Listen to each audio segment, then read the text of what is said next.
अब कुछ उदाहरण हम कोवेलेंट बॉन्डिंग के देखेंगे।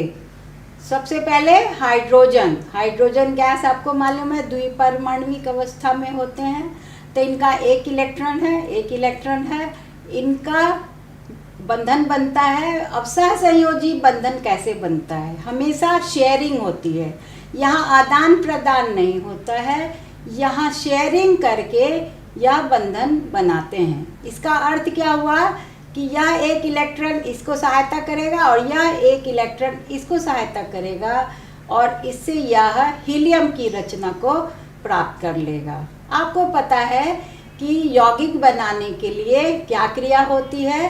तो यौगिक बनते हैं जब कि जो प्रतिकारक है वह इलेक्ट्रॉन का बंधन बनाएंगे।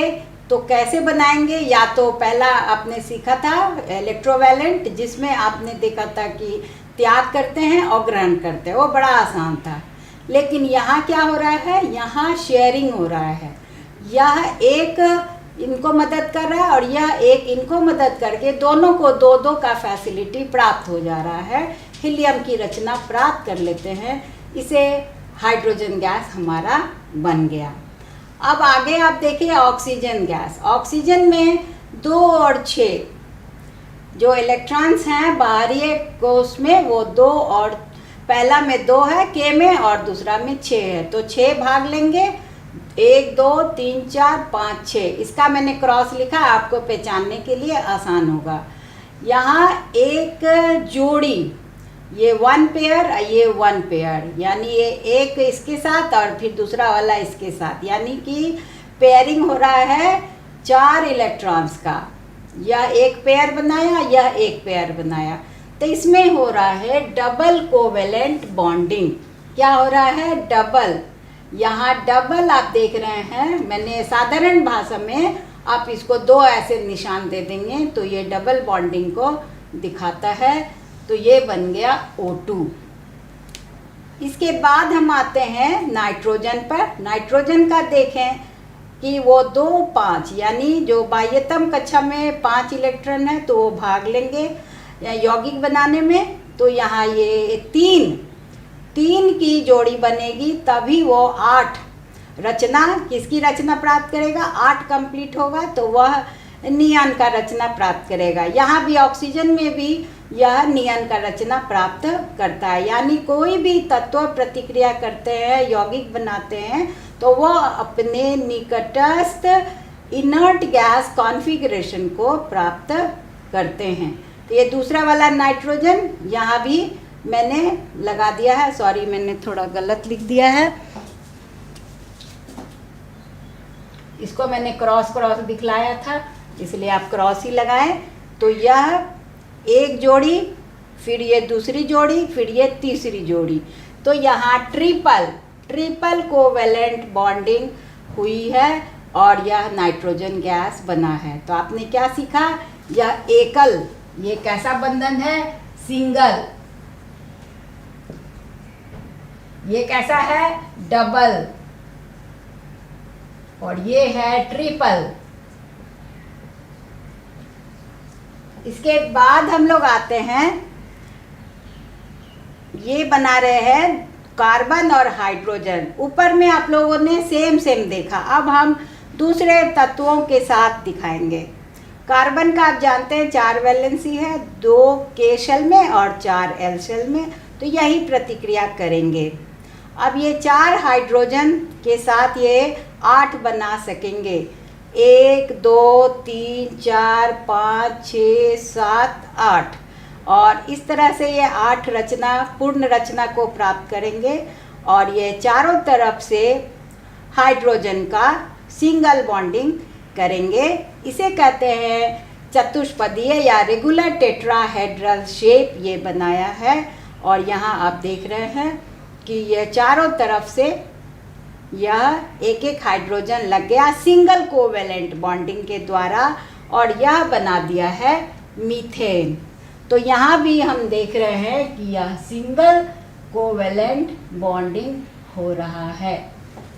यह आपने सीखा। तो सहसंयोजी बंधन, अब हम इसको समाप्त करें तो यह 3 तरह का होगा। सिंगल, जब एक जोड़ी करेंगे यौगिक बनाने में अपना पूर्ण स्टेटस प्राप्त करने के लिए, और यहाँ 2 जोड़ी कर रहे हैं ऑक्सीजन में तो ये डबल कोवेलेंट, यहाँ नाइट्रोजन में 3 जोड़ी कर रहे हैं तो ये ट्रिपल कोवेलेंट यह बंधन कहलाता है।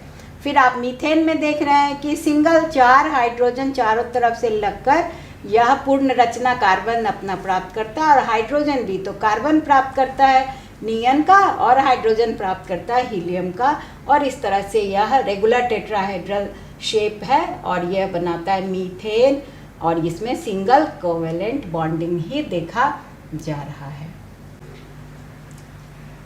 अब हम लोग सीखेंगे हाइड्रोकार्बन्स।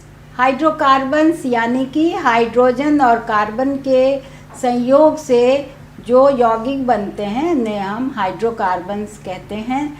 यहाँ चूँकि हमने बंधन बनाना सीखा तो इसीलिए आवश्यक है कि हम लोग पहले बंधन, ये कार्बन और हाइड्रोजन कैसे बनाते हैं इसके बारे में सीखें।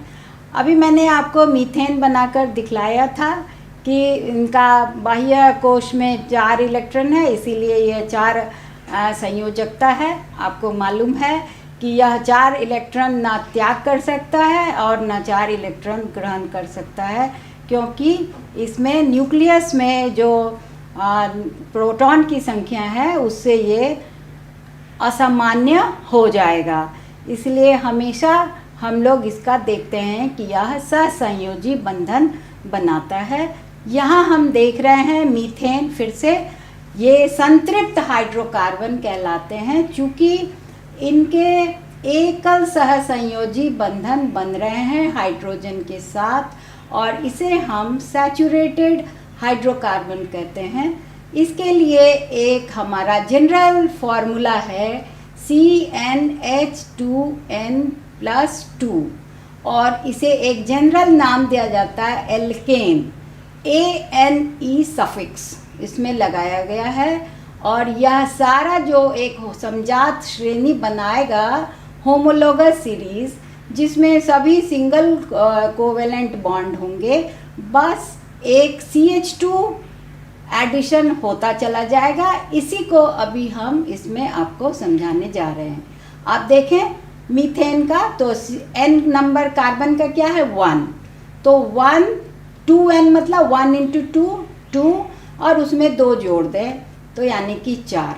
इसी तरह से अगर हम मीथेन का अगला लिखेंगे इथेन, तो इथेन का क्या होगा फार्मूला हम समझ सकते हैं। यहाँ 2 लिखेंगे C2 और H6, वो कैसे हुआ, तो 2 दूनी 4 और +2, इससे हो गया वो 6। तो यहाँ हमारे फ़र्क क्या आया है, तो हमेशा एक होमोलोगस सीरीज़ में आप देखेंगे कि एक CH2 एडिशन होता चला जाता है और होमोलोगस सीरीज समजात श्रेणी बनते जाती है, यह हम आगे सीखेंगे।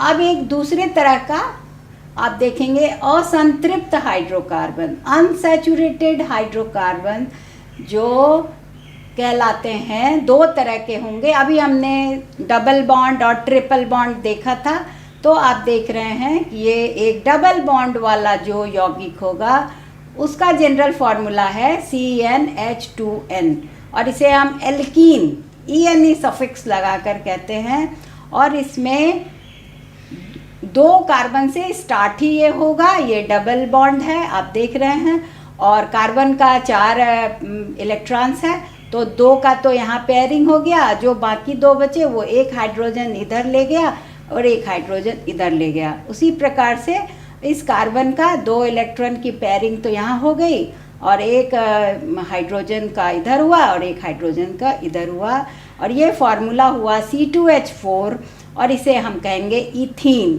तो ये जनरल नाम के अनुसार ही चलेगा, ENE सफिक्स लगाकर आप आगे बढ़ते चले जाएंगे।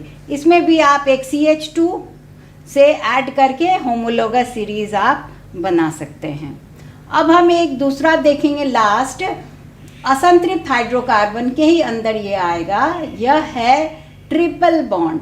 ट्रिपल बॉन्ड के लिए एक जनरल फार्मूला देते हैं हम लोग CnH2n-2, इसे कहते हैं अल्काइन YNE सफिक्स इसमें लगाया गया है।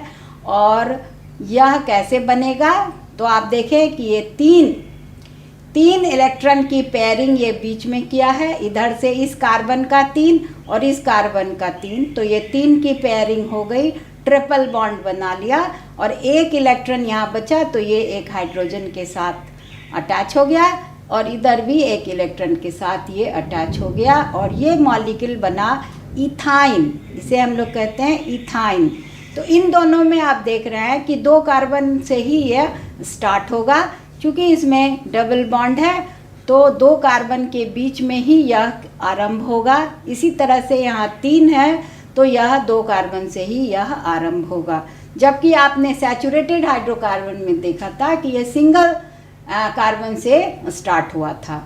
आगे अब आप इसमें CH2 ऐड करते चले जाएंगे और जैसे एल्केन सीरीज़ बनाएंगे, फिर एल्कीन सीरीज़ बनाएंगे और एल्काइन सीरीज़ बनाएंगे। यह आपके लिए बहुत ही इंटरेस्टिंग होगा। आपसे मेरी यही आकांक्षा है कि इच्छा है कि आप लोग इस सीरीज़ को बनाते चले जाएंगे, या संख्या आप बढ़ाते चले जाएंगे और कम से कम 10 तक, जैसे डेकेन बोलते हैं, तो उस तरह से आप इसको एडिशन करते जाएंगे और इसको बनाएंगे। इस प्रकार से यहाँ इसी फॉर्मूला को आप बनाते जाएंगे। यहाँ सिंपल डबल हम देख रहे हैं, ये बनाते चले जाएंगे, एक CH2 का एडिशन आप करते जाइएगा। यहाँ भी वही है, तो ये आप अगर बनाएंगे तो आपको स्ट्रक्चरल फार्मूला का ज्ञान होगा और आपको single bond, double bond, triple bond, ये सब की अच्छी समझ विकसित हो जाएगी और आप देखेंगे कि यह कितना ज़्यादा हाइड्रोकार्बन्स बना सकता है। अब यहाँ हम असंतृप्त क्यों बोलते हैं, क्योंकि यह एक बॉन्ड कमज़ोर होता है, इसको आसानी से तोड़ा जा सकता है, और यहाँ 2 कमज़ोर है बॉन्ड है तो और भी आसानी से यह तोड़ा जा सकता है। इसके बारे में हम लोग आगे देखेंगे। तो अभी हमने बस एक सिंगल, डबल और ट्रिपल ये कैसे कार्बन यौगिक बनाता है इसके बारे में समझे हैं।